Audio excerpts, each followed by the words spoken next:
All right, this is the start of the June 8th meeting of Norton Conservation Commission. It is now 6:30, and first item on the agenda is meeting minutes, our last two meeting minutes, beginning with April 13th, a fairly voluminous set of minutes. Anybody have any comments, questions, corrections? Not me. We had a full board at that meeting, so everybody can vote on it. I'll make a motion to approve the April 13th meeting minutes as drafted. Seconded. We have a motion by Lisa, seconded by Courtney. Mark, Courtney, and Lisa, how do you vote? Aye. Aye. Aye. Joe and Dan. Aye. Aye. Okay, and I'll throw in an aye, so the motion carries.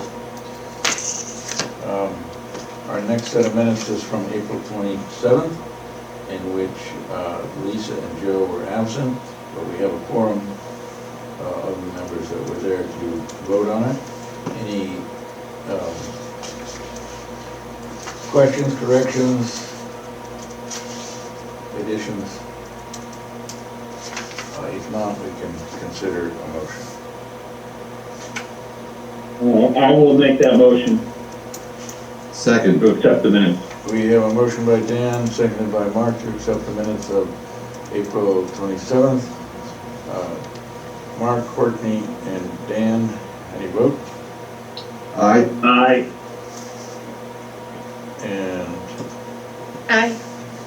And I'll throw in an aye, and the other two will record as abstentions, and someone will Abstain. agree with that, and the motion carries. Next item is discussion of violations, 181. Is there any further things that we need to talk about with that? It's kind of ongoing. Yeah, we gave them a July 1st deadline to get this all done before, otherwise we're gonna issue them an enforcement order, and I haven't heard anything, so I'll draft up an enforcement order in preparation. Hopefully I don't have to issue it, but if I have to, I will. Well, all right. I think the last time we met, they were going to have updates ready by mid-June, but we haven't heard anything from them? Nope. Okay. So, I think we've given them enough time to kind of get their act together on this project, and, you know, I talked to one of the guys that was a local guy that was looking to do the plantings out there, and I said, all right, well, you know, have them provide me an update, and I want to see some information from Goddard and all the likeliness, and that, for instance, we gave them a July 1st deadline to have this all done. It's been, what, 10, 11 months? I think push has come to shove a little bit on this one, that they need to get their act in gear. So maybe something a little bit more formal needs to be put into place if they're not going to be, or take this as serious, so. Well, our next meeting is the 22nd. Right. So I say that if, for instance, we don't get anything by the 22nd, I'll draft an enforcement order in preparations, and then, for instance, you'll make a vote saying that if we don't receive anything by the 1st, we'll authorize the enforcement order on the 1st. Okay? Yeah, I agree with that. All right, all set? Is that a motion, Courtney? If it is, I'll second. Motion to draft a July 1st order. Second. All right, we have a motion by Courtney, seconded by Dan. Mark, Courtney, and Lisa, any vote? Aye. Aye. Aye. And Dan and Joe, any vote?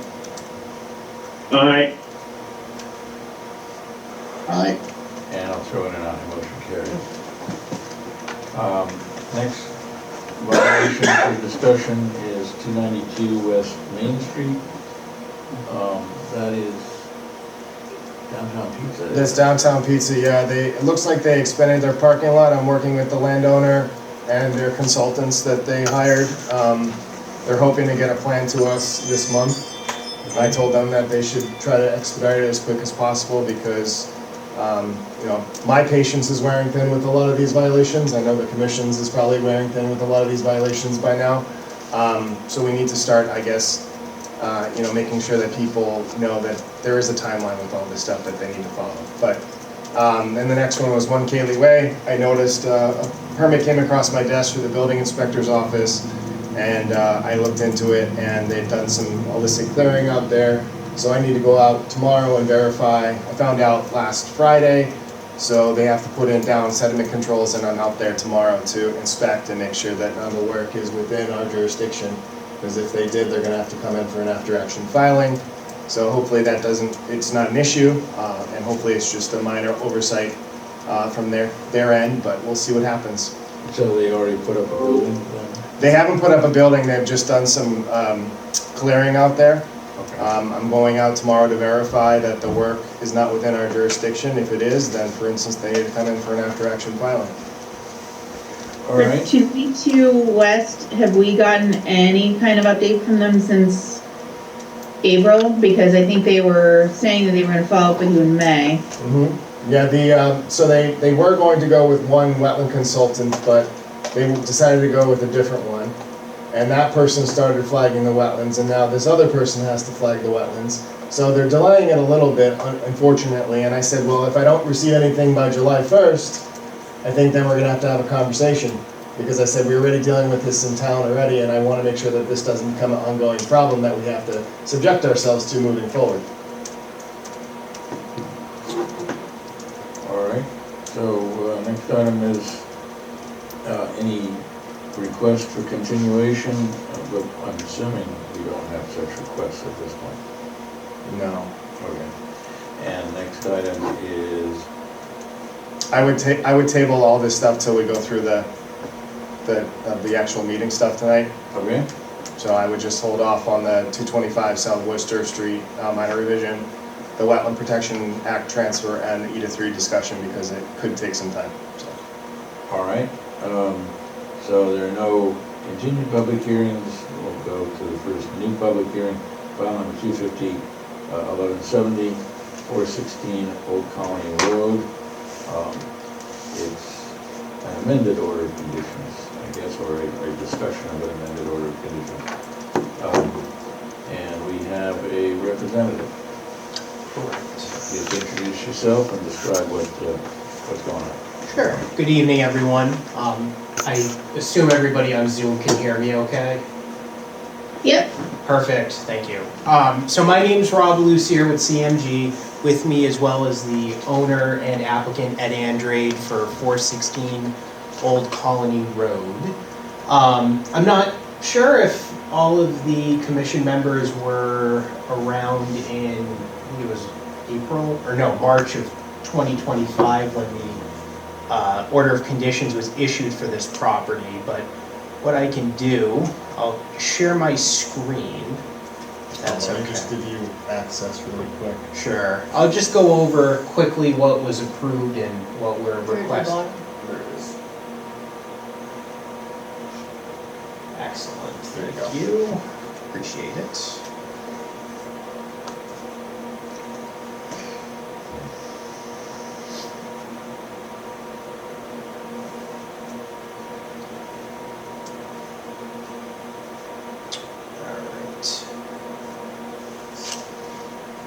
Alright, so, this is the property at 416 Old Colony Road. There's the existing Dunkin' Donuts and, what's the retail building? Is that? It's a barber shop in Cleveland. Perfect, okay, if everyone's familiar with the site. But what was approved last year was next door to the Dunkin' Donuts, in this triangle-shaped parcel, was a 2-tenant commercial building. The hope was to do a restaurant and some type of retail space. The building itself was about 3,800 square feet, 1 story, with parking in the front and on the side. And in the rear of the building, there was no parking, but there was a small paved area for access. There was also the proposed septic system. Because the thought was to do a restaurant, the septic system was rather large, as is required for Title V. And the reason why this tripped a notice of intent was because where my cursor is, that's the 100-foot buffer. The outfall for the on-site stormwater management system, where my cursor is now, is the only work that falls within the 100-foot buffer. But because of that, I believe that the on-site stormwater management system that was designed did require peer review. We got through the peer review, and the order of conditions was granted. All right, just for clarification. Sure. When we reviewed this, there was no development on that lot, Correct. and that's still the case. Yep, correct. Yep, there's been no construction. The only thing that's been done was the soil testing. Okay. So, yep. So yeah, there's nothing built. Yeah, because people might get the misimpression that there's a structure there now, so. Fair point. Yeah. Yes. Yeah, so this wasn't constructed, and the plan or the hope is to amend the order of conditions for the new construction of what we're requesting here. So if I go to the proposed plans, rather than doing the two-tenant commercial building, I guess the building could still be considered a two-tenant building, but what the applicant is looking to do, since the site was marketed a restaurant and retail establishment, there was not a lot of interest with the site. Fortunately, there is an interested party, which happens to be an electrical contractor. So the hope is to utilize the building, instead of doing a one-story, two-tenant commercial building, it would be 2 stories, which I can show the architectural plans in a minute, so you can see what it's going to look like. But the idea is to utilize the first floor as more of a general warehousing storage space for the electrical components, with overhead door access in the rear of the building. That way, that'll allow the tenant to load up vans and such in the morning, do any house calls, and then unload later in the day. The second story would be general office space for clerical staff and admins. The site design changed slightly, so the building is around the same footprint, as you can see, but it was shifted a little bit forward. Instead of having 2 banks of parking in the front, there's just one in the front now. There's still parking on the side of the building, but there was an increase in pavement in the rear of the building to allow access to the 2 overhead doors, as well as more parking spaces for the tenant. The net increase is approximately 2,500 square feet of impervious area. And it's pretty much just all in the back of the building. Now, because of the increase in the impervious area, we did have to look at our stormwater calculations. The on-site stormwater system, which actually, let me get to the grading and drainage plan. I'm gonna zoom in a little bit, it's kind of tough to see at this scale, but if you look at this, so there was an underground infiltration system for the front area, for the parking in the front. We've kept that the same, and it also takes the roof drains for the building, so not a whole lot of change there. The increase in the impervious area actually discharges to this stormwater basin that's between the existing Dunkin' Donuts and this proposed building. This is how it was designed previously, but there's actually more storage in this system now. We've slightly increased the outlet pipe here, or I should say we've increased the elevation to allow more storage and static recharge to accommodate the additional impervious area. And because the system was already, I don't want to say it was oversized, but because we had to accommodate the static recharge, that drove the size of the system, not the peak rate. So even with the additional impervious area, by increasing the elevation of that pipe, we are able to keep post-development peak rates running out of the developed area well below pre-development. So we do meet the stormwater calcs, the stormwater management standards, and I'm happy to go into more detail with any of the stormwater components. Lastly, I will just add that we did require a modification to the planning board's site plan review approval, which we did receive that approval, it was last Tuesday? Yeah, so, yes, it was last week. We're gonna have to resubmit to the Board of Health with the new septic system design plan, so the septic system's actually able to reduce significantly in size due to the fact that there's no longer going to be a restaurant as a tenant. And then the other item too, this did require a Mass DOT access permit, which was approved. We are not changing anything along the front of the site, grades, layout, nothing, specifically because that was a lengthy process and we would prefer not to go through the DOT process again. So that is I guess the summary. So we're looking for an amendment to the order of conditions that was granted last year to allow for this. With that, I'm happy to answer any questions. All right, well, I'm just gonna ask John, do you have any comments you wanna make about this before we open it up to everybody? No, I think, a lot of the work that they're proposing is minor. I guess the biggest concern and question that I have is, does the commission feel that it's necessary for them to do a peer review, again, for stormwater? But I'd leave it up to the engineering and their team to basically say why it would not be needed or not be required, because the system, obviously I think the additional square footage of the, impervious that's out there is it's minor, I guess, is kind of how I would address it, right, compared to the overall project? Correct. It's a pretty minor addition of impervious area, and like I said, I would, if I were in your shoes, I would definitely be concerned if we left the stormwater system the same. And Right. we just said, it's still, Yeah. it'll work, but we did modify to accommodate that slight increase. With that, if the commission would feel comfortable with it getting reviewed, we're happy to do it. So, what was the impervious area feet in the design? Let me stop I sharing. mean, is this like a double of impervious, or, like a 20% No. more? Bear with me for 1 second, because I have to dig a little bit into our stormwater report to get those exact numbers, but we do have them.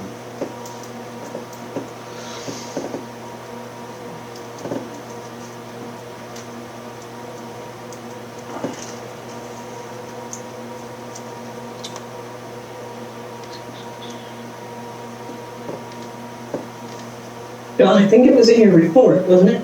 Yeah, I calculated 2,400, that's from me, giving you kind of a overview for my own kind of a scan of the, Was using it PDF. 2,400 in addition added on? or- Yeah, so it would be, Or- and it'd be additional to like 2,400 square feet of impervious that they're adding to the project site as part of this project. Okay, but is that a small percentage of what was previously? Well, I think done? the lot is, how big is the lot again? I can pull up the, 1.5 acres? 1.5 acres? So that's about 60,000.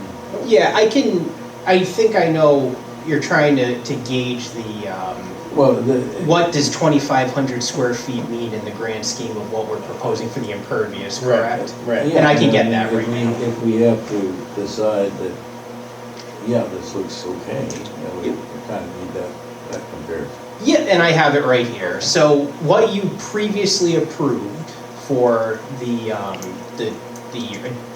one-story commercial building, we were proposing just under 20,000 square feet of impervious surface. So we're adding another 2,500 approximately. So it's 22,000 600 All right, so square feet. you're increasing it by a little over 10% or something on that order. Yeah, I think So any questions among commission members? Yeah, I have them. If you can go back to the site plan, so I don't really think it's just a matter of the map providing storage for P-flows. What are you doing to accommodate quality with that increase in impervious surface? And the use has now changed from a regular parking lot to loading bay, did you mention, which means trucks. So what are you doing to address water quality with this increase? So it's not a one-for-one increase in terms of quality. Yeah, let me, sorry, bear with me for 1 second. I'm going to share my screen again. Mhm.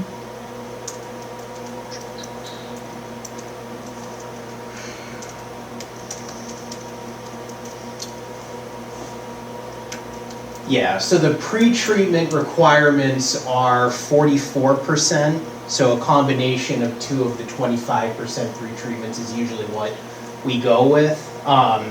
So the front of the site, which is not where the overhead doors are, those ones are gonna have the same water quality units that we had previously, which are the Hydrodome HD4s. Anything discharging to this basin, it's going to be a combination of the deep sump hooded catch basins. So that's going to be this area behind the site it essentially works as a bowl. Everything's graded towards the center, and we had to do that in order to accommodate the grades because it's a very flat site. So it goes to a deep sump hooded catch basin, which then continues to manhole and eventually goes into a 4-bay. The 4-bay and the combination of the 4-bay and the deep sump hooded catch basin allows for the 44% pre-treatment, and then it will then go into the stormwater basin, which the stormwater basin outlet was increased in elevation to allow more of the static recharge, because in order to account for the 80% TSS removal, you need to accommodate for a static recharge, meaning that the 1-inch water quality volume has to be below that outfall. So that's what we have for the rear area. Now, as far as loading bays, they're overhead doors. I just want to reiterate that they're not loading bays. You wouldn't be able to fit you really wouldn't be able to fit a box truck. You definitely wouldn't be able to fit an 18-wheeler or any type of trailer vehicle back there. It would be more utilized for vans or, the vans with the cutaway boxes, I guess. But I just wanted to reiterate, you wouldn't be able to fit a larger vehicle back there. But that's a great question. The number of parking spots are less? Nope, there are more. Okay. I think now there's 30. Let me go to the site layout. But presumably they're all to accommodate employees. There's no public. It sort of sounds like this might be a fleet of vehicles for this company. Is that accurate to say? Do they intend to store them here overnight or do you know, Eddie? Well, I only ask because fleet vehicles, are they intending to work on them there or No. just No. drive them there and drive them away, or? I think most of these people are bringing their service vans home, but they would have to go to this site to pick up for the job for the day and all the equipment that's, I guess they explained, like if they were doing a house, I guess everything would be there ready for them. They would get there in the morning, they would pick up all the stuff, and then they would go out to the job, and then that somebody in the afternoon would get them ready for the next morning, where, there will be probably a couple extra trucks. I would believe they have extra ones, but what I was told was majority of their employees take home their truck. Or they might come and pick up like a person. Okay, thank you. That's kind of what it is. So it's at the level of residential electrical installation? It's- They do a lot of electrical, residential, I mean, I could say the name of the company if you'd like to. Even commercial, They do commercial as well. yeah. All right, but there's, from what you're implying, these vehicles are well maintained and should not be a leak hazard. Yeah, no, yeah, I believe so. I believe even. John Thomas, on the last peer review, did they have any comments on water quality?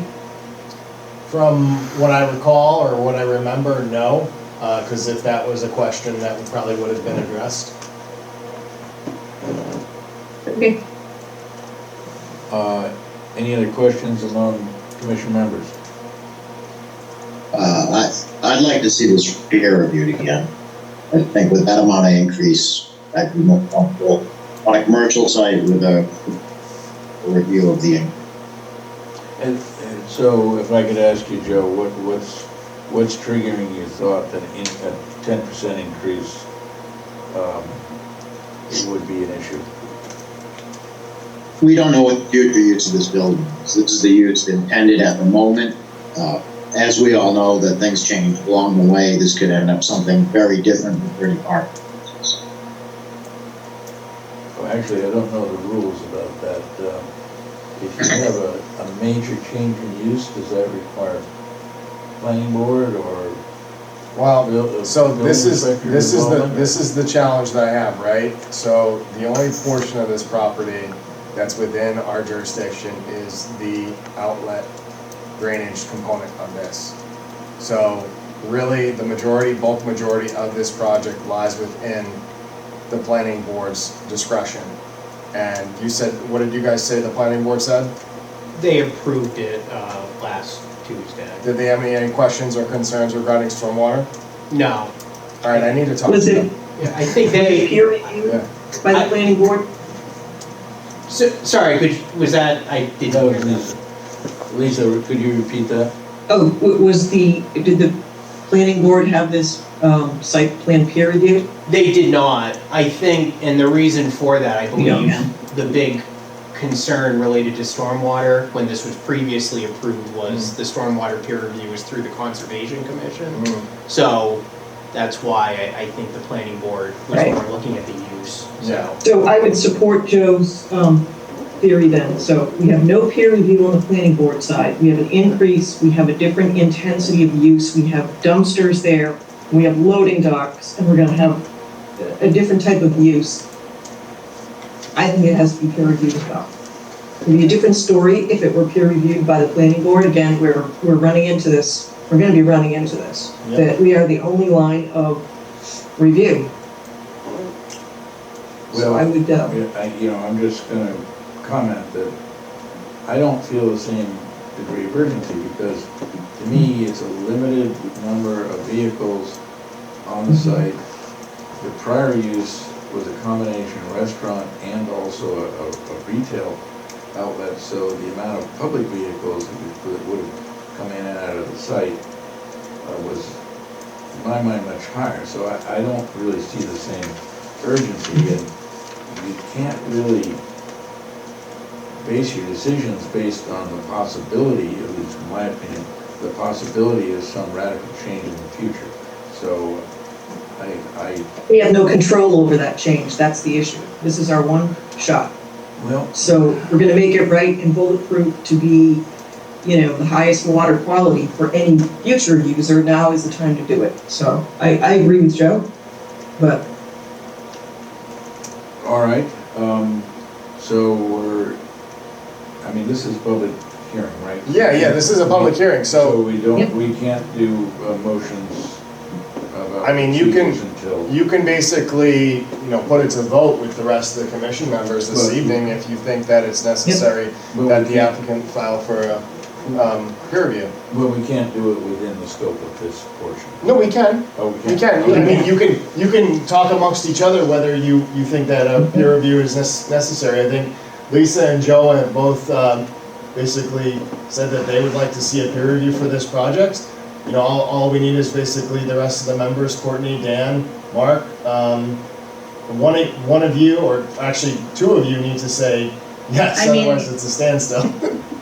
I agree. I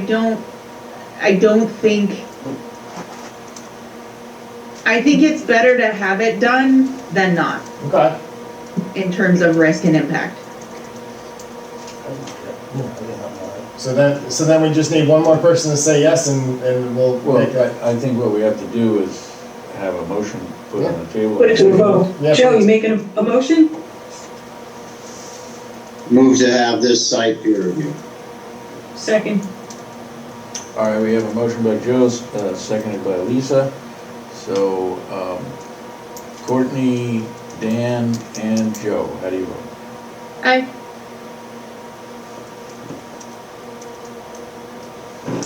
Did we lose Dan? Well, We I'm not lost Dan. sure, he's still on the screen. But Joe, how do you vote? Well, Joe made the motion. Aye. Aye, I Okay, so apologize, this is Dan, aye. All right, we got 3 ayes, so Mark and Lisa, how do you vote? Aye. Aye. And I'm going to throw in an A. So that is 5 ayes, 1 nay. All right, so I guess, So we need to make a motion to, if there's no other questions, we need to make a motion to continue. well, we'd have to ask the rest of the attendees Mhm. if they have any questions. So at this point, unless there are further questions from members of the commission, we can open questions up to anyone on in the meeting. And to do that, you can either just put your mic off mute and identify yourself and ask a question, or you can go to the reactions button and raise the hand button on that. So any questions from anybody in the meeting? And not seeing anything or hearing anything, we can now consider a motion to continue this hearing. Motion to continue this hearing. Second. Is there any problem with continuing it until the 22nd, our next meeting, please? I'm probably not gonna get you a peer review by then, just letting you know. Yeah, I think it would probably make sense, if it's okay, Ed, to do probably the first meeting in July that you have. All right, well, And that's. that might not The even be enough. 13th. Okay, okay. No, I'll be here. All right, so we have a motion, was it Courtney? And seconded by Dan, okay. To continue Yep. until July 13th. So Lisa, Mark, and Dan, how do you vote? Aye. Aye. And Courtney and Joe? Aye. Aye. And I'll throw it in aye. Motion carries. So you can be in touch with John with regard to progress, but otherwise we'll see you on July 15th. Excellent. Thank you very much, everyone. Appreciate it. Have a good night. You too. Thank you. Thank Thank you. you, Rob. Thank you. So our next public hearing is a determination of 148 for Mass Coastal Railroad right-of-way. Do we have a representative either in the meeting or on in Zoom?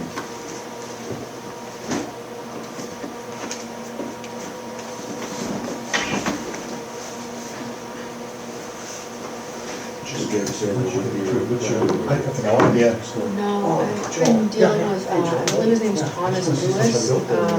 He's not gotten back to me through phone calls or emails, so I haven't really had any conversations with him. And we still need payment for a legal notice, so, All right, so it sounds like. So if this doesn't get wrapped up, I'll probably just pull it from the permit list. Well, okay, so, but procedurally, do we consider We this? we have to continue it. Yeah, we have to continue it tonight, yes. All right, Yeah, But for we have to instance, open it. and we have continue to it. open it and continue it, but for instance, if they don't give us payment by the next meeting, I will pull it from the permit list. all right, well, I'm gonna say, by way of opening it, the proposed work is for the management of vegetation along the right of way. So I consider that opening it, and I think now we can continue it. Probably to the next meeting. Yep. Motion to continue. Second? We have a motion made by Joe, seconded by Courtney. So Mark, Lisa, and Dan, how do you vote? Aye. Aye. Aye. And Courtney and Joe. Aye. Okay, we got an aye from Joe, and I'll throw in an aye, so motion carries. We are now in our request for certificate of compliance unless some of these other issues supersede that. For example, the 225 South. Nope, Wilshire we're Street. gonna talk about the rail trail and IBW first. I think that's Okay. probably the best action. All right, file number 250-1094 Rail Trail. Where do we stand with that? How you doing, everyone? Before I jump in, Dave, did you want to start off, or do you want me to lead? Dave Pichette? All right, and you're identified as Matt Shute? Yeah, sorry, Matt Chu with Beta Group. I'm here with John Nero from Beta as well. Okay. And Dave My Pichette from name- MassDOT.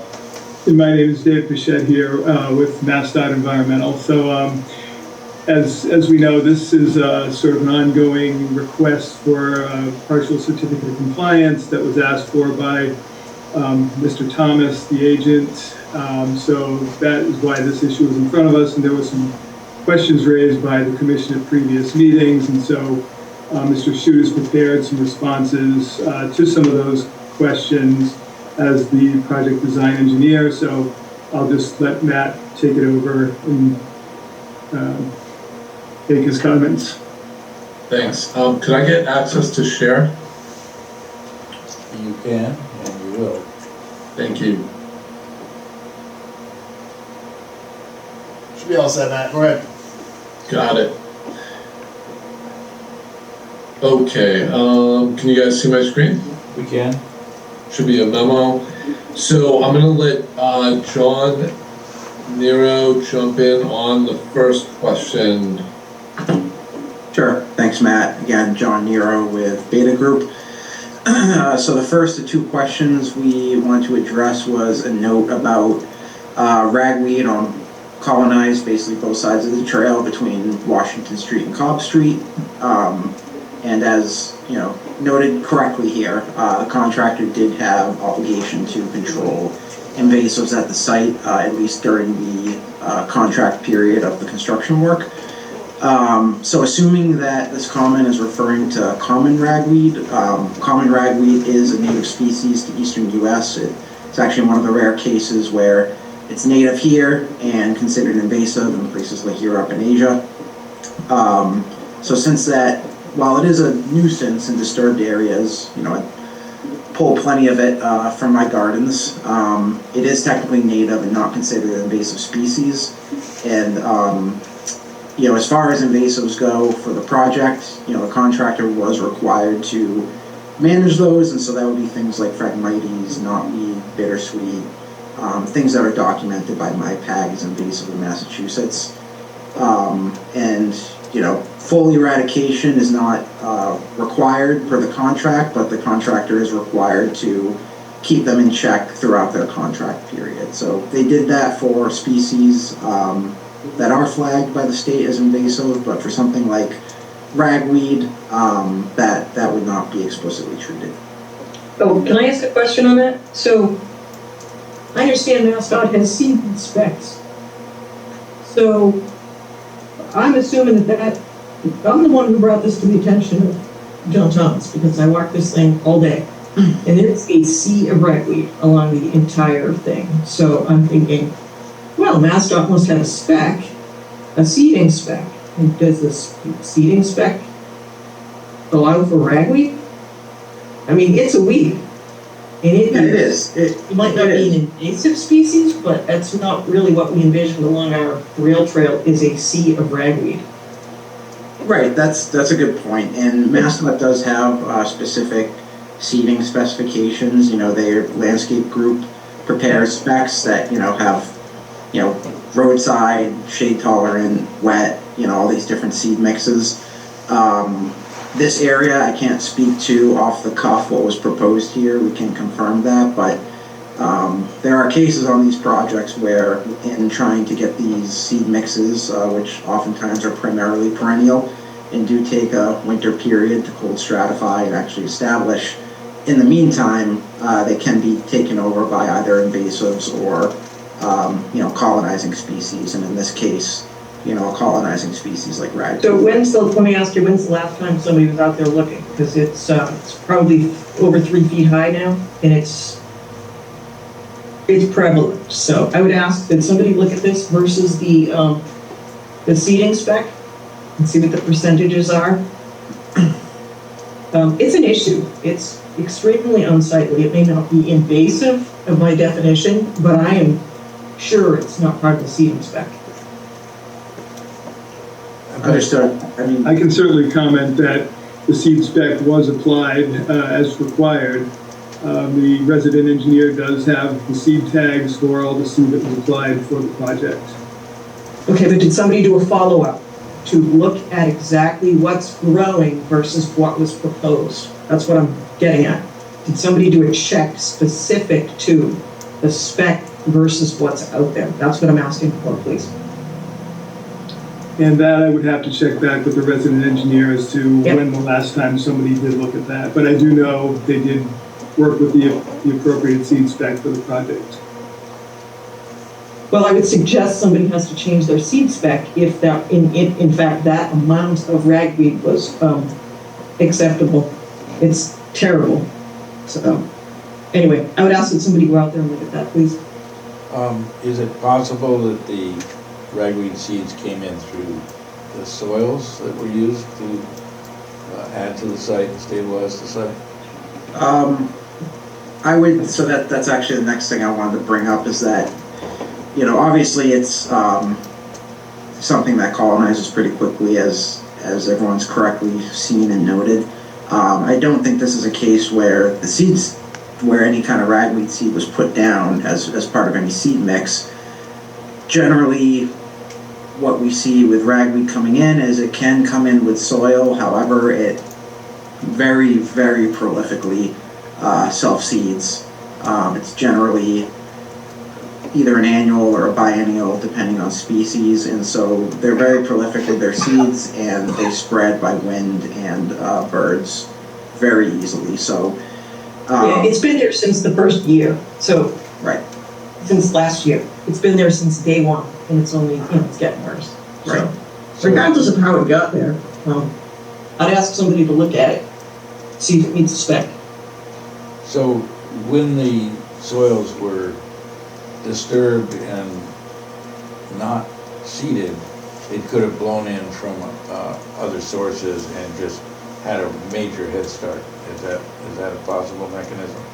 Absolutely, and oftentimes what can happen too is on these jobs where you're, even if you aren't bringing in soils, if you're scarifying existing soils, you can unearth covered seed banks, and they're now at the surface and they pop up. So certainly a number of ways they could get established, but obviously at the end of the day that is what ended up getting established there. We just wanted to clarify that it is technically considered a native species in eastern U.S.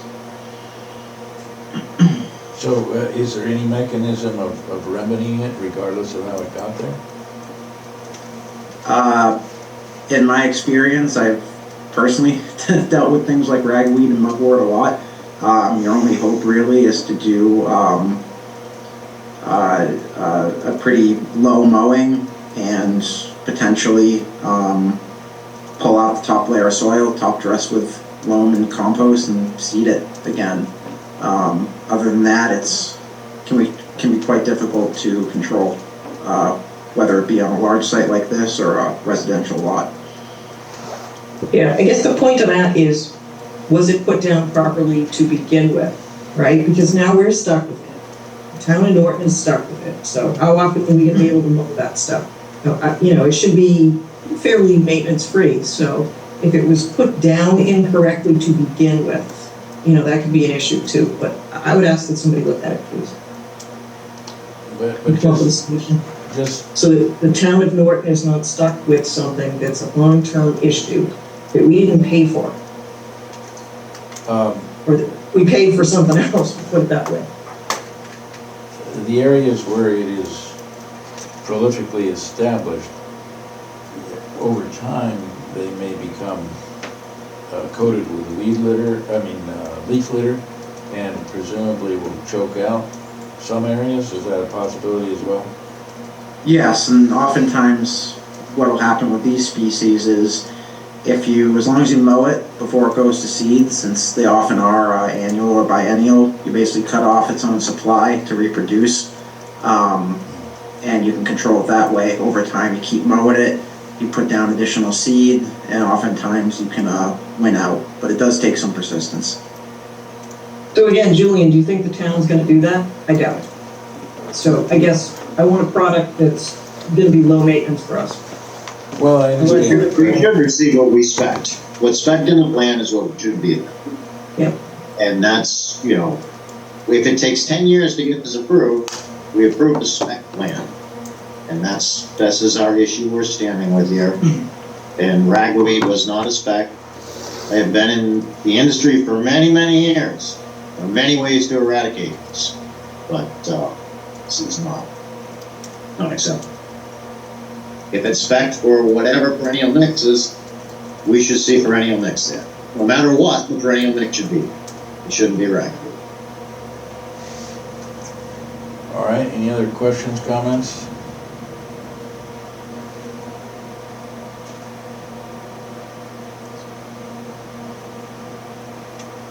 All right. I'll move on to the second so actually, before I move on, so Dave, were you gonna check with the resident engineer on the next step on that? I'll chat with him about the issue, yes. We did not have any on-site observation services with the town for this. This was all on the on MassDOT. So the next question was regarding this section of the trail right near the town line and the water that flows across that trail surface. And I'll just read through my response unless everyone's read it and you don't need me to. So, I mean, this segment of the trail resulted in the most significant resource area impacts. Due to the expansive wetlands that span the entire width of the railroad corridor. So the design intent here was to minimize fill material, obviously, to reduce impacts. Also, we had direction from MassDOT to reduce construction costs, keep the profile of the trail low, and utilize some of the existing railroad ballast as base course material. Not all of that is visible, much of it is just beneath the surface. So the resulting profile of the trail is that there's a low point about 60 feet south of the town line.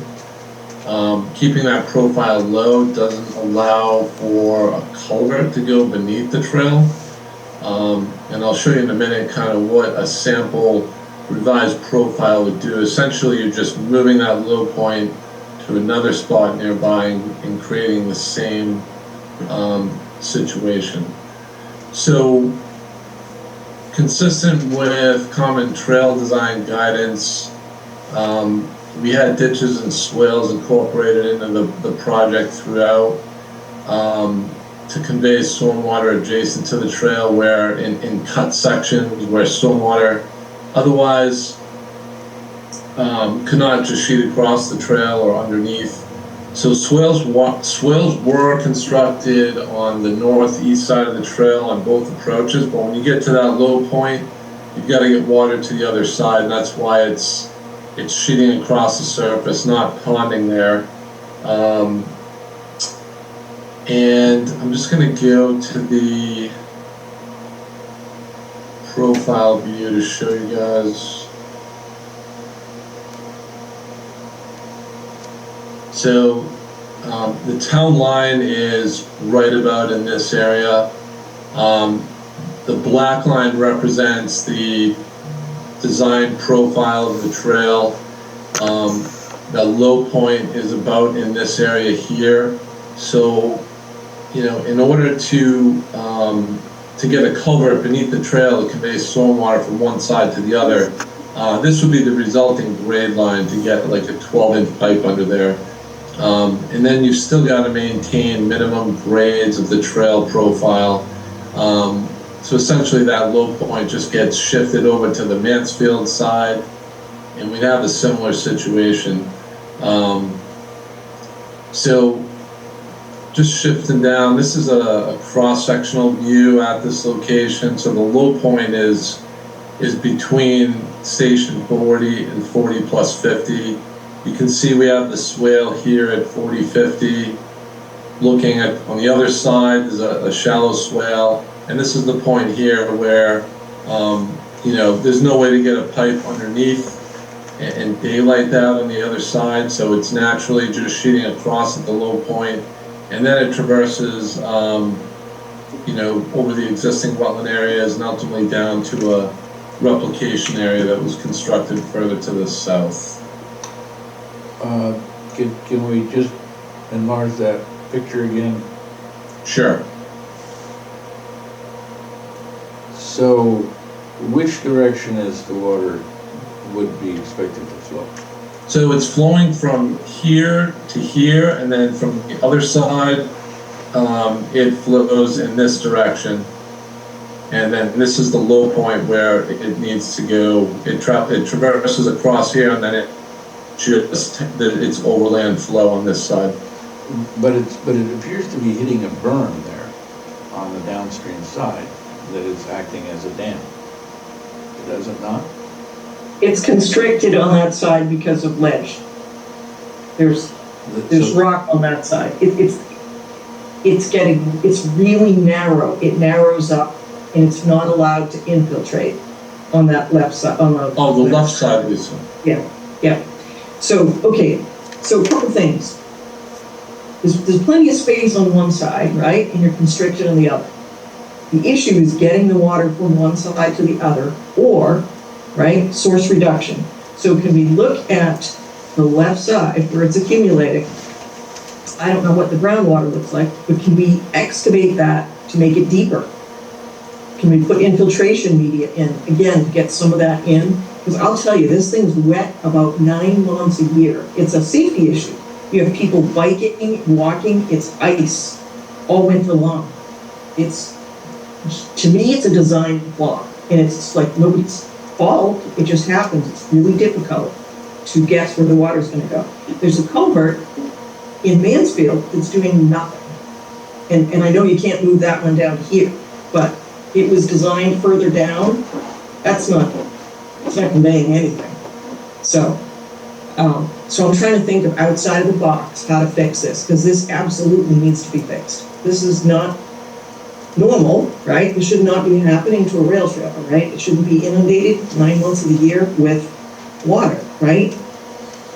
Well, the water isn't making it impassable. It's doing what it's supposed to. And again, we're relying on the contractor verifying that this was built to the proper cross slope to convey that. And during the winter, this is not going to be plowed or treated for ice. There's going to be ice all along the corridor. But there's constantly water flowing across this, where the rest of it's dry.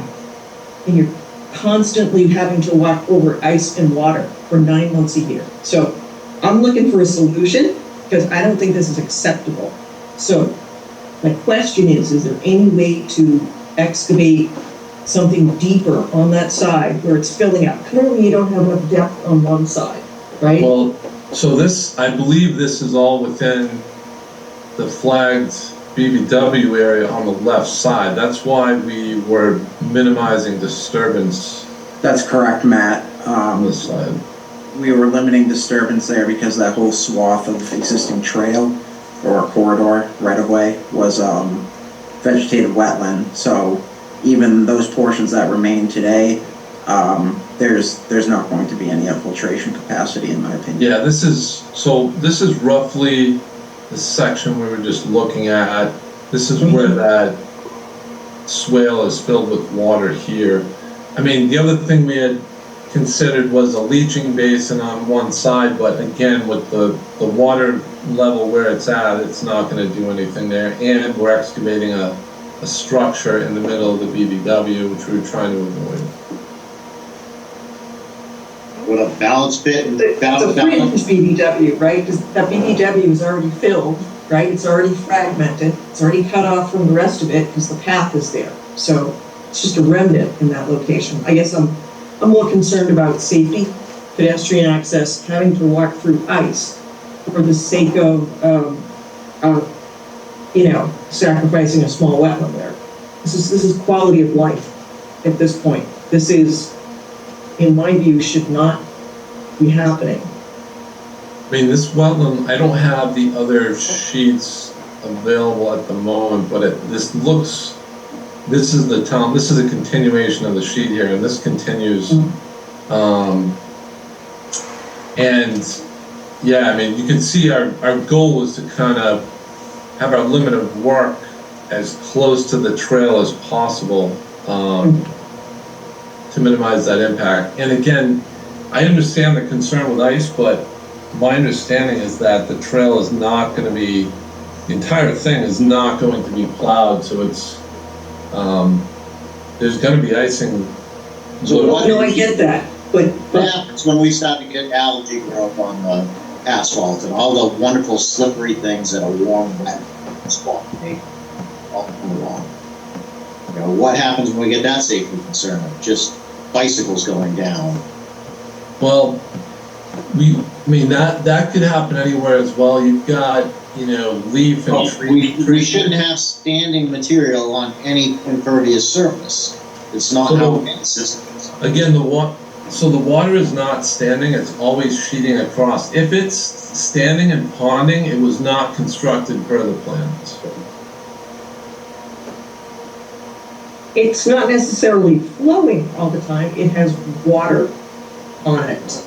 Like, so you couldn't discern a flowable, there's not a flow path, but it just seemed, and especially when it equalizes, right? So that left side reaches equilibrium with the right, and it's just standing there. It's not necessarily flowing all the time. It's not going anywhere. So it is standing water. And if I didn't walk through this, and have it wet for 9 months a year, I'd be like, oh, it's not a big deal, but it is. Well, I don't know. Again, I think the right side is BVW as well, but maybe this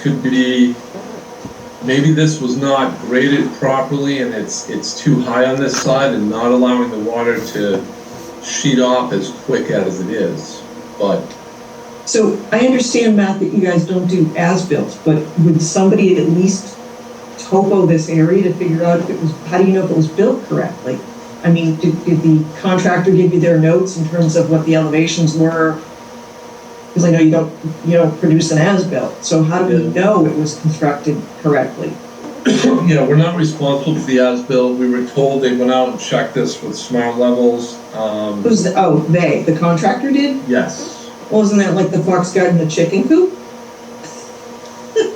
So you have a contractor saying, hey, we built it to plan. There's no independent. Yeah, I may actually have photos of the smart level documentation that they provided. Well, is it possible, do you think, to have them examine this berm area and see if it can be cut down just a little to facilitate sheet flow and allow, I mean, to my eye, it looks like there's an obstruction there, and it may be, something that wasn't present in the initial construction, but with vegetation and leaf litter and freeze Yeah. thaw, there's now a little elevation that wasn't there before. Yeah, it's almost like there's a little lip there. Yeah, And I get it, right? It's gonna filter, supposed to filter through that into the swale, but I don't think it's making its way there.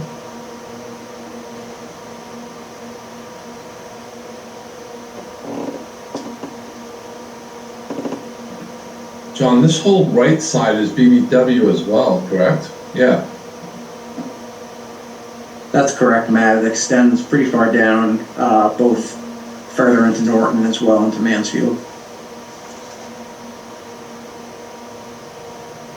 Even though it just looks like a grassed slope. Yeah. Yeah, again, personally, I'd be willing to sacrifice a foot or two of a wetland to make a safer rail trail. Just my opinion.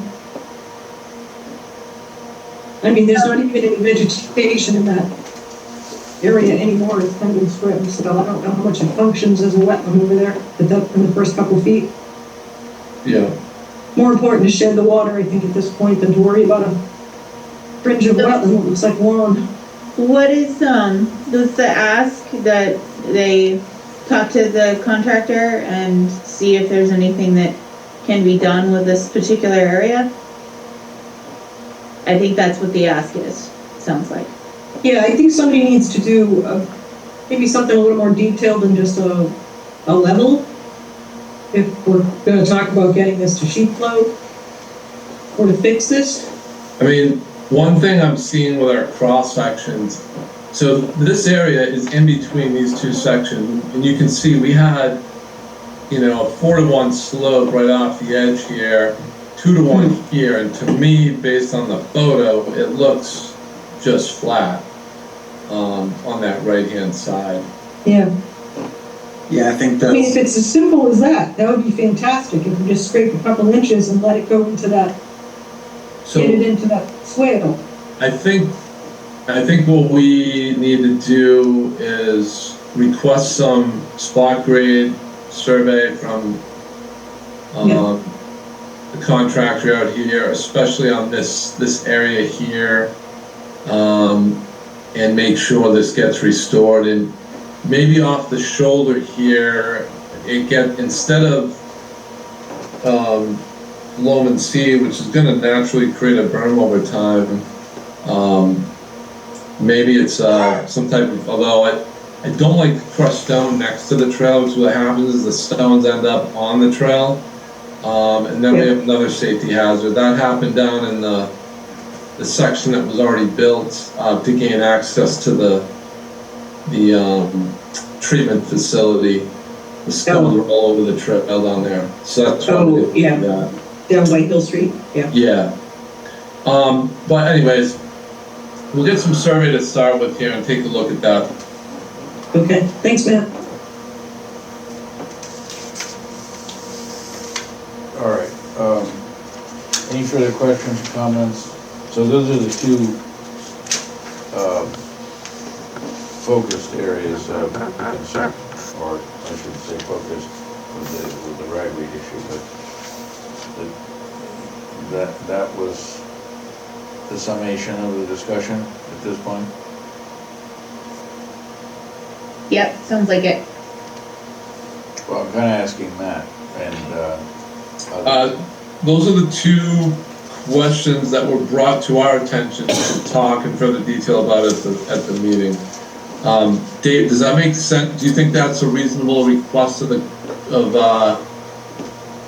contractor's kind of demobilized, but do you think there's going to be a challenge in getting that information? And maybe you don't know the answer to that. well. Yeah, I mean, we certainly can chat with the resident engineer and see if he can provide or gather that information from the contractor. I mean, certainly, I think it's worth the effort to try to get that information so you can evaluate it. Okay. And I don't know when you might want to come back to us to have another discussion, but our choices are, the next meeting is June 22, and then we have the 13th and 27th in July. Do you have a preferred? I would target the 13th of July at this point. Okay, now, technically, this is not really a hearing, this is an informal discussion, is that right, John? So we don't have to have a formal motion for, Yeah, it's a request for a certificate of compliance, they don't get it because, for instance, they haven't met the concerns of the commission, so all right, hopefully on the 13th they will. okay. So, we'll shoot for the 13th, and you can negotiate with John for any changes that might happen unexpectedly. All right. Thank you. Thank you. Thanks all. Thank you. Have a good night.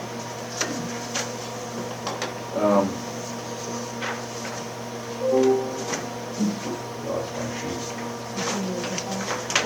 Oh, I didn't see.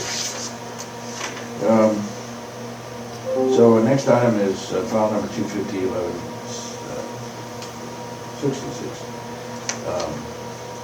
It's the IBEW site at 257, 259 Mansfield Avenue. And this is up for a certificate of compliance, is that right? Yes. So I believe Matt, you're on the call tonight, right? Good evening, Matt Horn, based with Boiler Engineering, representing the applicant NES Group.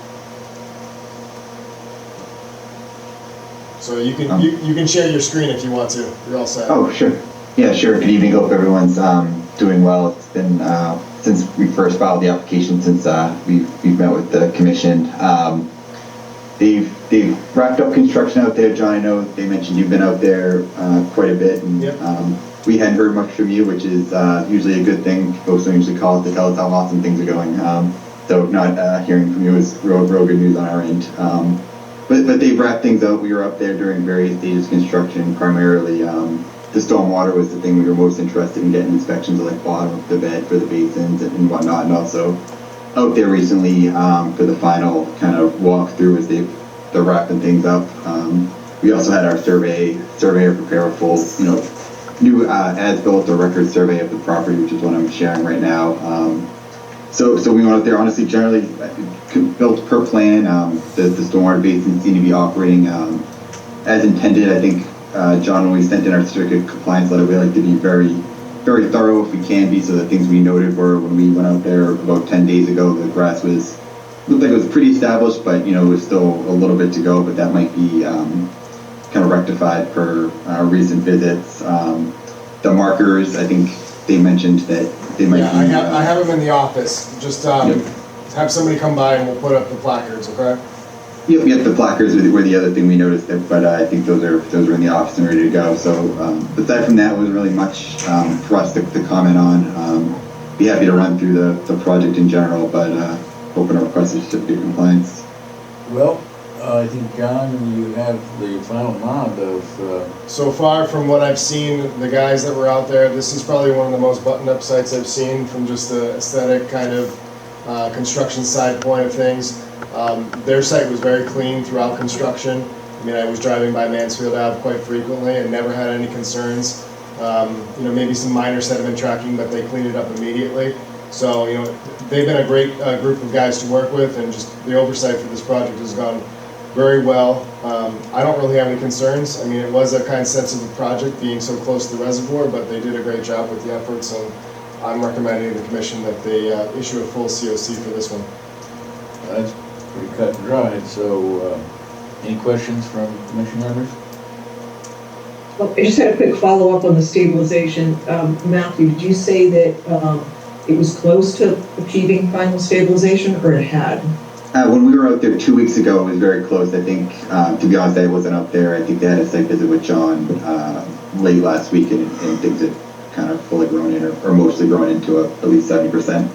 Yeah, with all the recent rains that we've had and everything of that nature, it definitely has taken a lot better than what we saw originally. So I appreciate the efforts that you and the guys did to kind of get this whole site wrapped up. Okay, thank you. Sounds like we're ready for a motion.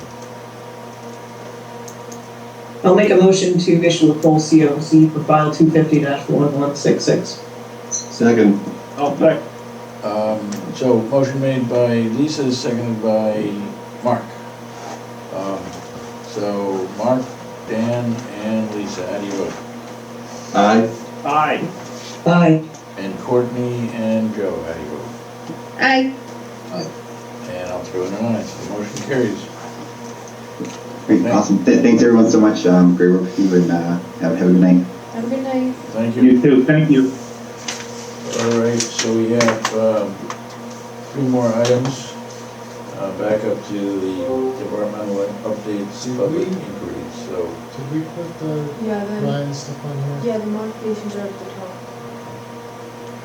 So, yeah, we just went from here's the letter, just see, just want to remember what I did for this one. 6 the duplex was right. So this is 225 South Worcester Street.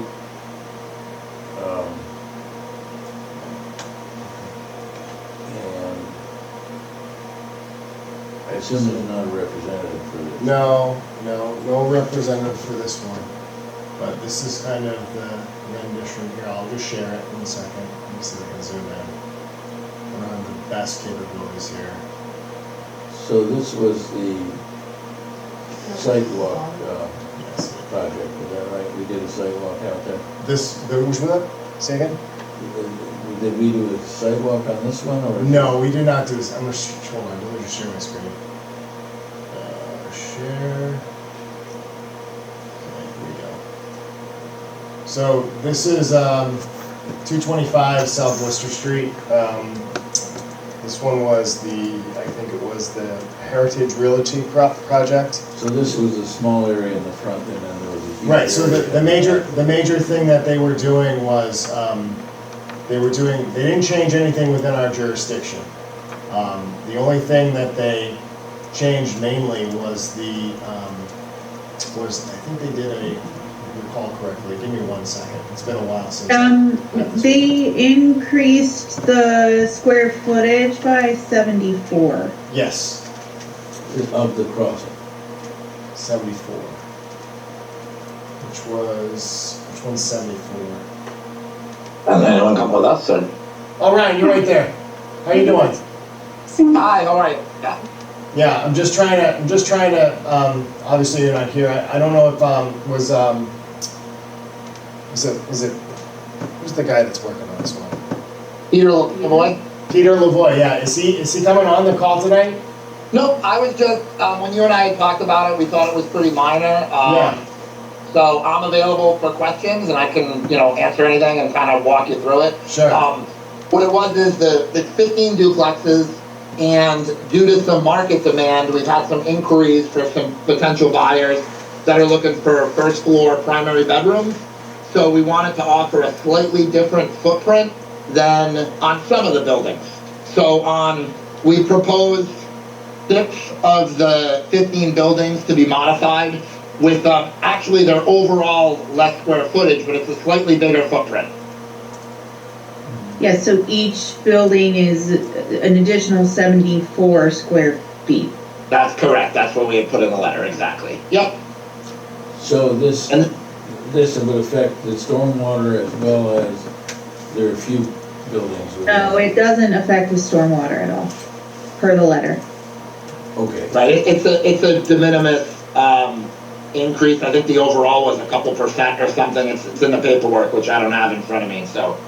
And we did already present this with planning board and they approved it as a minor modification as well, so.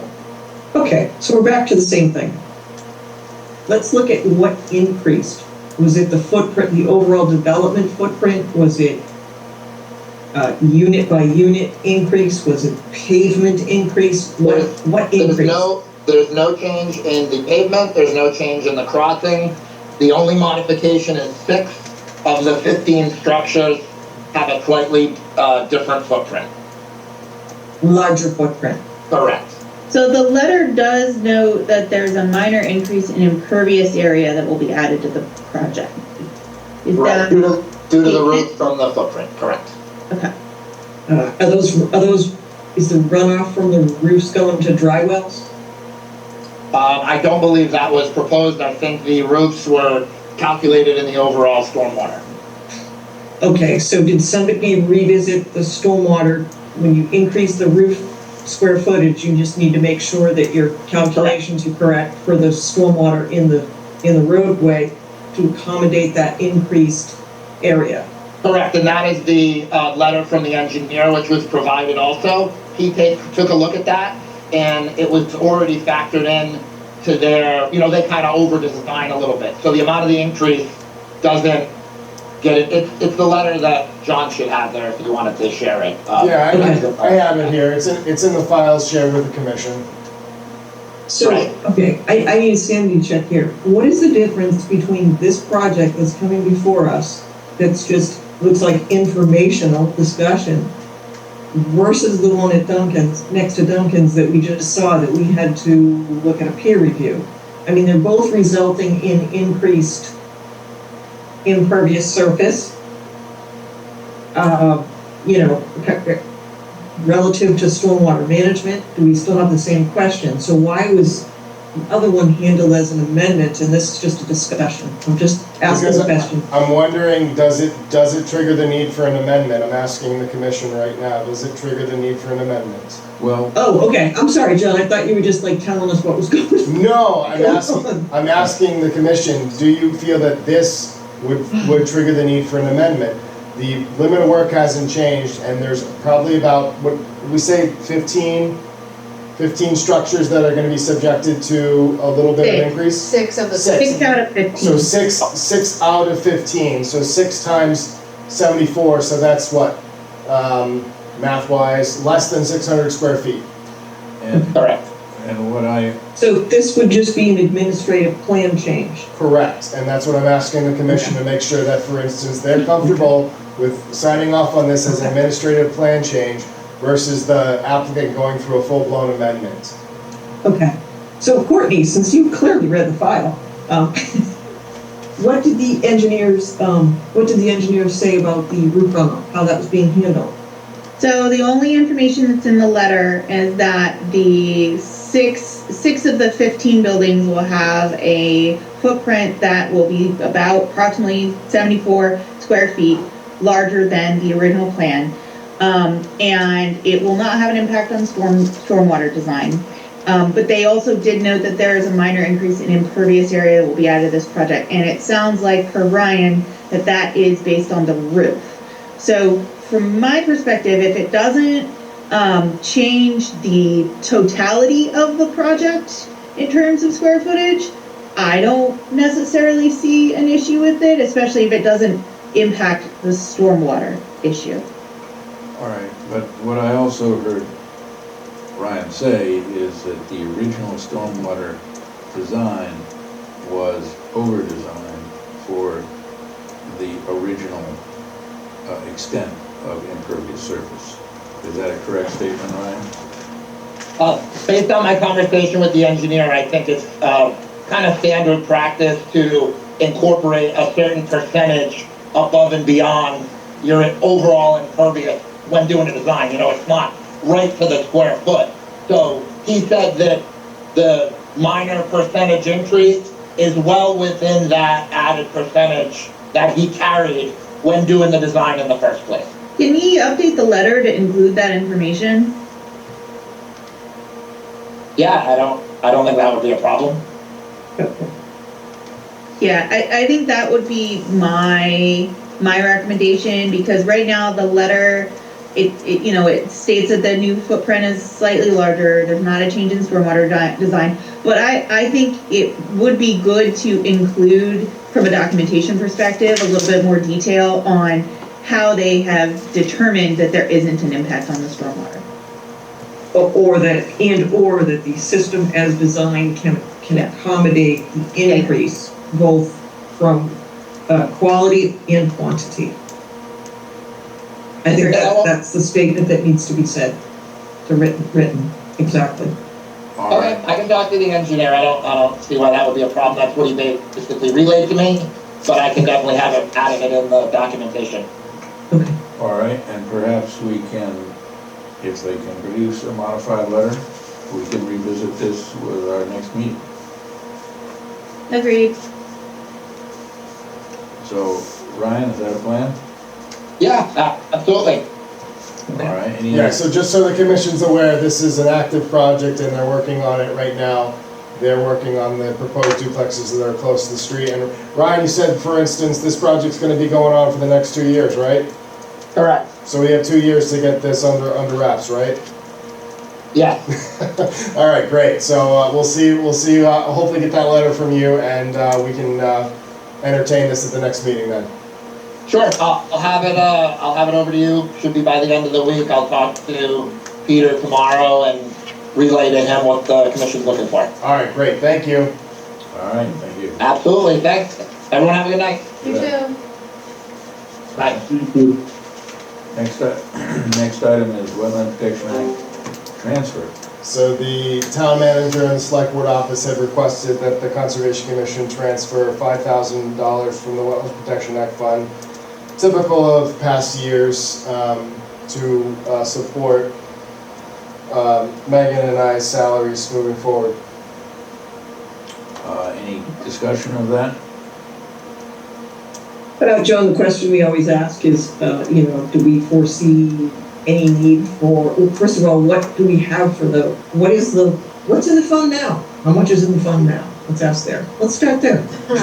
I think over 50, I believe. Yeah, over $50,000. Okay. So, and we don't foresee anything controversial, legal I don't issue? foresee any legal battles or any sort of appeals or anything moving forward that's going to eat away at that Wetland Protection Act budget in the near future. Okay. Yeah, and as I have envisioned this or interpret this, is the Wetland Protection Act is a state law, the enforcement of which is delegated to each town. But it's an unfunded mandate. So we collect these fees, and a small portion of the fees we collect can go toward the town government in order to defray some of the cost. No, I think it has to be used, John Thomas, correct me if I'm wrong, when we transfer it, it has to be used directly for conservation department salaries. Correct. Is that Correct. right? It cannot go into the general fund. Nope, it has to go right to my salaries. All right, Yes. but it's the same. That is what the letter requests, and that is what the town has been held I just want to clarify that. It does not go into the general All right, fund. I misspoke. Nobody gets to use it like for school department stuff. It's Concom related. So anyway, I will make that motion to transfer monies from the Wetland Protection Act, $5,000 to the, is it the general fund, John? No, that money gets put into our account. I can't remember what the number is for our budgeting. So you can make it to a conservation account fund. Conservation related use, Yes. department use, yes. Motion by Lisa, seconded by Seconded. Courtney. And so Courtney, Joe, and Mark, how do you vote? Aye. Aye. Aye. Dan and Lisa. Aye. Aye. And I'll throw in an aye, the motion carries. Last item is E3 discussion. Hello, everyone. And so we have, the Open Space Committee and I have been doing a lot of work with kind of figuring out plans and stuff for properties moving forward. And at our most recent meeting, we had a discussion about kind of what to potentially do with Edith Reed moving forward. And the 7 members on the board had some suggestions. So I just want to let everybody know that we will be putting together a land management plan for the commission to review in the future. And hoping that I have a draft right now. I'm hoping that version can get kind of ironed out, but then I'm going to present it to you guys and see what you guys think. We had a local survey around for gauging interest to see what the local community is looking for. It's still active, still up and running on our website. So if anybody wants to fill it out, you can. But the survey was basically tailored to kind of figuring out what people are looking for to happen at Edith Reed. And majority of the people were looking at upgrading a lot of the facilities there, but they didn't want to rent the lodge moving forward, so that was kind of disheartening to hear. But you know, part of the plan moving forward is to address some of the safety concerns at the property. Looking at seeing what we can do for facility improvements, making repairs to the facility that are low cost. And then we also want to make sure that we can evaluate it and assess it for potential camping and passive recreational use. So, and the thing with the camping thing is that we're not going to charge. It's just going to be a place where people can camp as long as they fill out a form with the Conservation Department, which we do normally here in town. So if anybody wants to camp on any town properties, all you need to do is fill out a form on our online platform or make a request via email, and I send over a verification form, basically confirming your stay. It's almost like Airbnb via the Conservation Department, but there's no cost. So it's just me basically keeping record of who you are, what your contact is, how long you're going to be there, and basically verifying that you understand the rules and regulations for camping on town property, and that you keep it to a certain standard, and basically don't be a nuisance, otherwise I know who you are because I have your contact information. John, do we have a line item budget for Edith Reed? We do. And one of the questions that I received from the Finance Committee was, when are you going to use that money? And I said, well, I'm still trying to figure out a good use for the property with that money, because there are restrictions on what I can use some of that money for and what I can't use some of that money for. And I've kind of identified some things that the property does need. Probably about, I want to say about a year and a half ago, we had some issues with vandalism, and a bunch of people burnt the picnic tables out there. They had a nice bonfire. So my plan is to actually have metal picnic tables that are going to be changed in the pavilions. I need to have the pavilions looked at by a code enforcer and also a contractor to see if they're safe. I also need to have a lot of the lean-tos and camping platforms looked at to make sure that they're safe. I need to have the lodge looked at to see what kind of situation it is with being habitable. The other question is the bathrooms out there. What's the plan for having those bathrooms? Because obviously there's up cost keep for having those used and open, because they need to be cleaned on a weekly basis if they're going to be used. So the question is, do we want to convert them to some sort of porta potty and just demolish them, or do we want to just decommission them? Because kind of similar to what we did with the old compost outhouses that were out there, we kind of decommissioned them and boarded them up. So what do we want to do with a lot of these old dormant structures that have been sitting there? That's kind of all going to be outlined in the land management plan that I'm working with the Open Space Committee before I come talk to you guys. So there's a lot of things that I'm trying to figure out and kind of get through the kind of pathways, so that way we kind of have a game plan moving forward as how we can keep this place safe, how we can keep it up and running for passive recreational use, but also give it the use that it basically deserves for the public to be able to use it in a passive kind of restrictions that it currently has. John, do you have that budget number off the top of your head? I think I had close to about $50,000. I don't know the numbers to a T, but I think that's what it was. But I think the bulk majority of that, Joe, was for the upgrading the lodge specifically. And unfortunately, the challenge is that if the lodge isn't going to be utilized as a environmental center, rental kind of leasing kind of facility, because that's going to cost a lot potentially moving forward, then for instance, I'm probably going to have to give that money back to the town if I'm not going to use it for that use. Because that's what it was basically mandated for through the article, I think it was back in 2018. So those are things that I need to consider, because I don't think the town's going to give me a caretaker. I don't think the town's going to give me a coordinator. I don't think the town's going to give me staff. I need to actually run that facility if I was going to lease it out and rent it.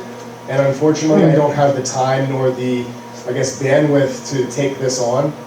It's something that, I know that Jennifer Carlino is very adamant about, and she spent a lot of hours and her own personal time doing. And I feel bad about just letting it go, but at the same point, I don't think I personally have the ability or the capacity to do it. So, if somebody wants to volunteer their time, or there's another person out there that wants to take over responsibilities or do some sort of thing as a volunteer effort or spearhead some sort of initiative as a business practice. I think that maybe there's something that we can think about, but you know, the challenges are that I physically don't have the capacity to do it. One big concern I have, I've obviously been on that property quite a bit, is the ADA compliance anywhere in and around that lodge.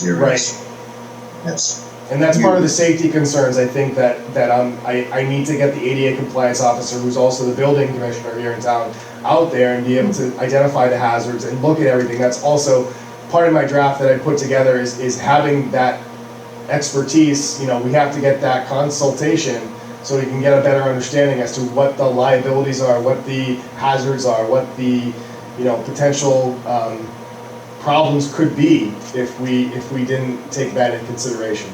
So Get rid of all the buildings, put in a slab stage, and do summertime concerts for the community. the residents would probably be against that, and I think that would be a violation of, unless it's a free concert,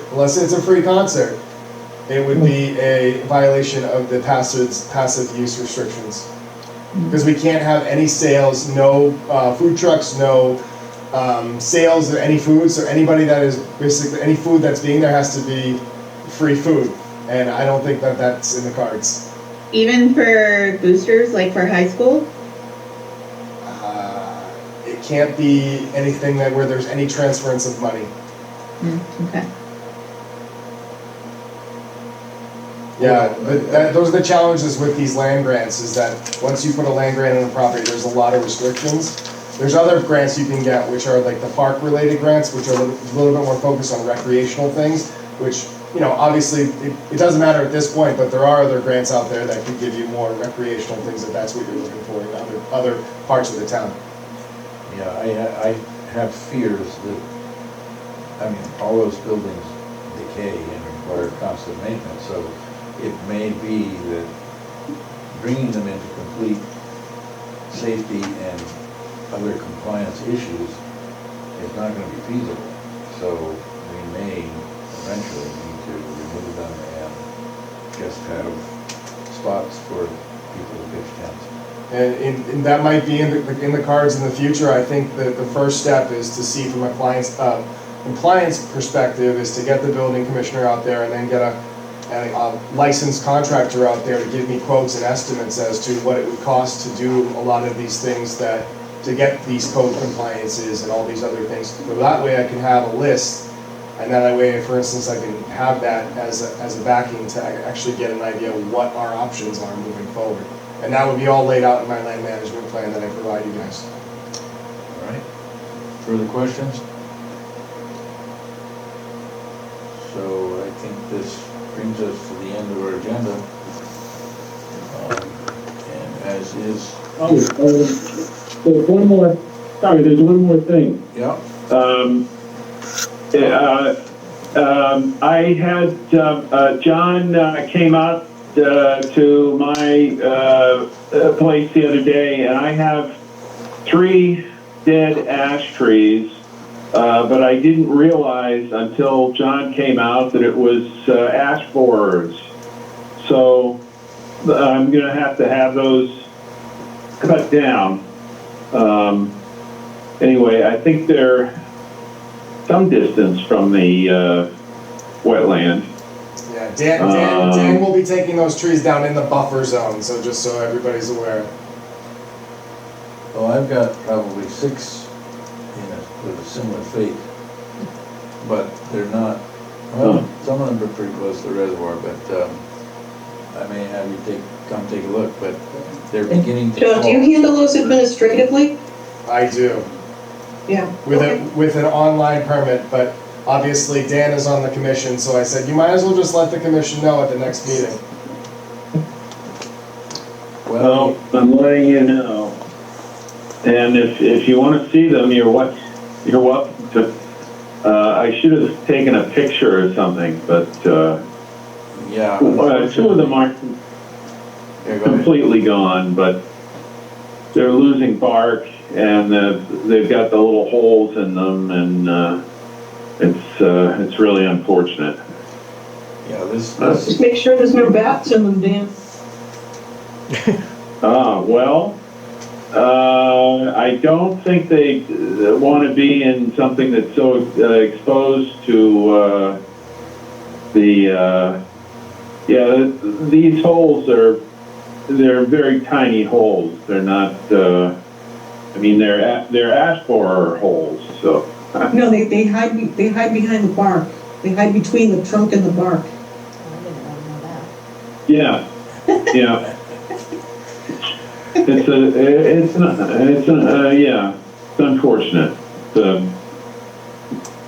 Too bad, but anyway, it is as it is, and this plague started in the western part of the state, is that correct? And it's been advancing east over the last 10 years. All I know is that you'd be best trying to dissolve the nuisance before it becomes a bigger problem, and it's best to get rid of the trees that are infected. yeah, that's another thing. Yeah. So. Okay. Well, thank you. Yes. Yeah. All right. Well, I think we are ready for an adjournment motion. Hey, just I'll make a a, motion to close the public hearing. sorry, a quick question if I can. John and Megan, I believe I'm up for reappointment this month. Do you need anything from me or anything I need to do to make that happen? You have to, I believe, write a letter of interest saying that you're still interested in being a member of the Conservation Commission, and you have to go get sworn in at the town clerk's office. Sounds So the good. select board doesn't send out a letter anymore? They usually notifying us do, that but I don't know if that's been happening, so. I haven't gotten anything, so. Okay, I will, Is that something you can check up on, I John? will Because I double check. think I'm up as well. I will double You check. typically, they send a letter. The Well- person who used to send the letter is no longer here, so I don't know who has that job anymore. I guess nobody. Right. Town somebody halls not check do with- transition plans, or is that just a corporate thing? Is that, yeah, all right, cool. I'll check on the appointment letters. Thank you. My last round, it was more informal. It was just call the Board of Selectmen secretary and say you are or not interested in being reappointed, so I did. Do we know when our terms are up? Yeah, the last day of everybody's term is, June 30th. No, but they're staggered by year, so that we all don't. Yeah, I would have that. Yeah, maybe you can send out an email to each of us Yep. telling us when we should put it in our. It's on our website too. Yeah, I was gonna say, it's on our website. We usually have the Okay. dates All right. on there. Oh, Lisa, you're good till next year. It's Dan and Joe and I. Okay. And I'm also Oh, next okay. year. Julian, you're up next year. I'll reach out to the town clerk tomorrow and see what's going on. Okay. Thank you. Thank you. So there's a motion on the floor to close. A motion made by, to adjourn, yes? Yep. Adjourn, yes, sorry. All right. Second. Motion- Motion by Lisa, seconded by Dan. Lisa, Dan, and Mark, how do you vote? Aye. All right. Aye. And Joe and Courtney. Aye. And I'll throw in an aye. So it's official, we're adjourned.